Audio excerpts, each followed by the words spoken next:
Prince Harry has been cast aside by one of his former allies and friends. Racism, harassment, bullying, and cover-up scandal gets worse by the hour. A very wonderful woman called Dr. Sophie Chandoka by Meghan Markle. There's no spinning this one. The footage you're about to see, and the fallout that followed, has ripped the mask right off Meghan Markle's carefully polished image. For years, she played the role of the modern royal underdog, the misunderstood outsider. But behind closed doors, a different story was unfolding. And now, after this charity scandal blew wide open, even Prince Harry can't pretend not to see it. Witnesses say he was so humiliated by her behavior, he couldn't even look her in the eye. Today, we're breaking down exactly how Meghan was busted in front of stunned charity workers, why Harry finally lost patience, and what this means for the fragile Sussex brand teetering on collapse. It all started with what was supposed to be a feel-good event. Prince Harry, passionate about humanitarian work in Africa, had built the charity Centrebale from the ground up.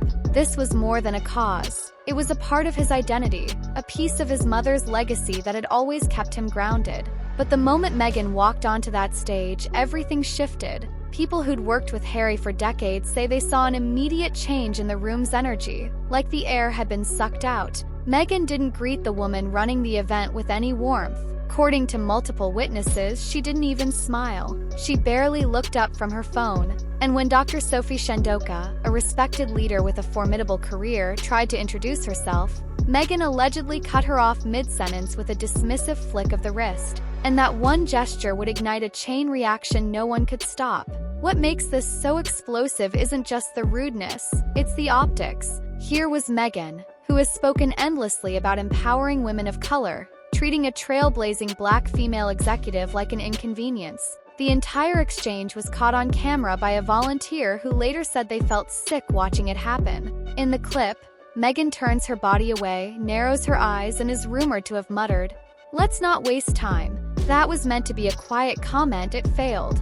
Multiple staff heard it and were left shaken. One described the moment as the most awkward, humiliating interaction they'd ever had with a public figure. Another said it felt like the charity's work was being reduced to a photo op for Meghan's brand. And while the mainstream press tried to look the other way, the fallout spread quickly behind the scenes. Dr. Chandoka, who had never courted publicity, refused to publicly defend Meghan's behavior. That alone infuriated Harry. He reportedly demanded that Dr. Chandoka issue a statement clarifying that Meghan hadn't been rude. When she declined, he exploded. Sources close to the board say Harry felt personally betrayed, convinced the chair was out to undermine his wife.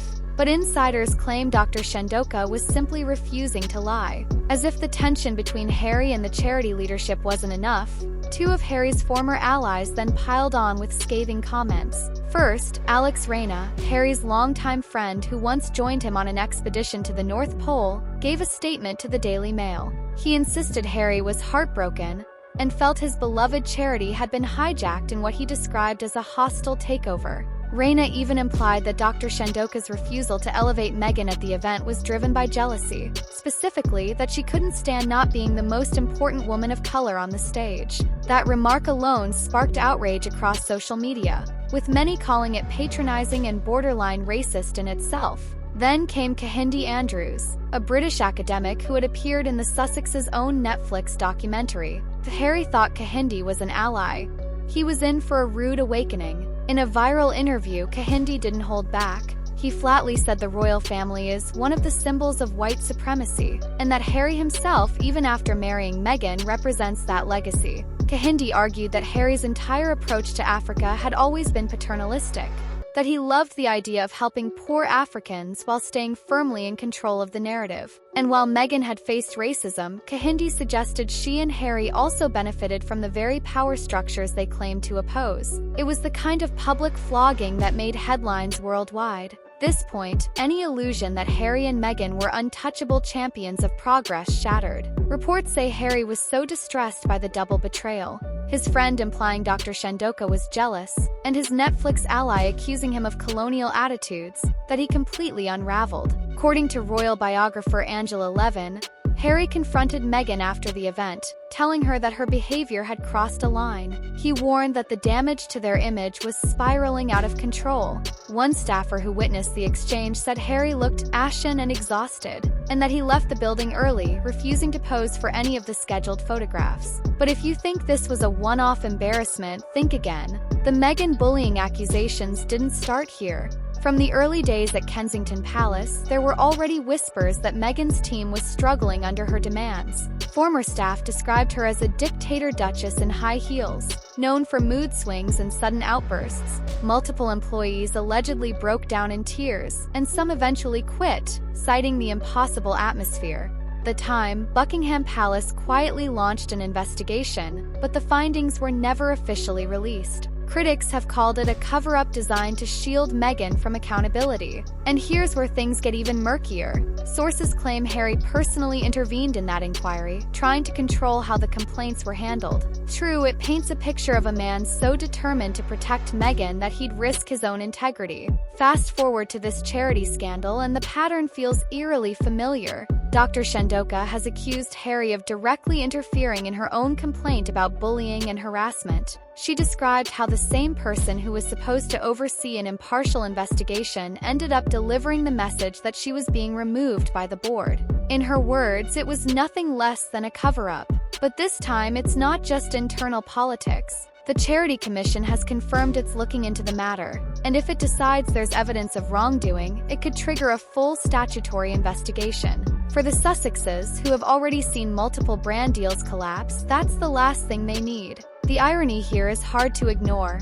Harry and Meghan built an entire public narrative around exposing racism and mistreatment within the monarchy. Yet here they were, caught in their own vortex of accusations and power plays. Critics called it a classic case of the woke eating itself. Even some of their supporters admitted it was impossible to defend Meghan's dismissive attitude and Harry's heavy-handed demands. And in private, sources say Harry is beginning to understand that every time Meghan sparks a scandal, it chips away at the last shreds of credibility they have left. Consider the optics. This was Harry's signature charity, the one he had poured his heart into since his 20s. Gave him a purpose beyond the royal spotlight, a way to honor his mother's legacy. But Meghan's presence, instead of elevating the mission, turned it into a spectacle. One volunteer described the energy shift as toxic, saying it felt like everyone was walking on eggshells. And while Dr. Shandoka stood her ground, refusing to be a pawn in the Sussex PR machine, Harry chose to circle the wagons around Meghan, no matter how bad it looked. Perhaps the most astonishing detail is that none of Dr. Shandoka's executive committee members resigned in solidarity with Harry. Not a single one. It was Harry's own board of trustees, people handpicked years earlier, who quit, citing irreconcilable differences. That alone tells you how deep the cultural divide had grown. Dr. Shandoka wanted to pivot the charity's mission beyond HIV to broader health and economic development. She envisioned trade partnerships, local jobs, and sustainable business. But Harry's old guard clung to a paternalistic model.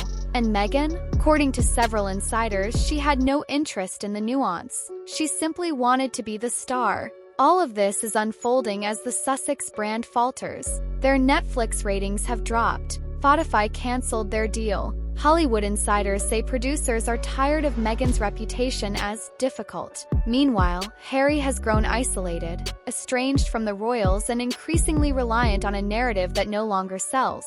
The charity scandal isn't just an embarrassing moment, it's a symbol of everything that's gone wrong. So where does this leave Harry and Meghan? For once, it's not clear. Dr. Shandoka isn't backing down, and the Charity Commission is still digging. If the investigation confirms even a fraction of the allegations, the Sussexes could face a crisis that no amount of glossy interviews can fix. And for Harry, this might finally be the wake-up call he can't ignore. The moment he realizes the brand he and Meghan built was built on sand. But maybe the most damning detail is how predictably all of this unfolded. From the palace to the charity boardroom, it's the same playbook. Demands for loyalty, denial of wrongdoing, and an almost compulsive need to control the narrative.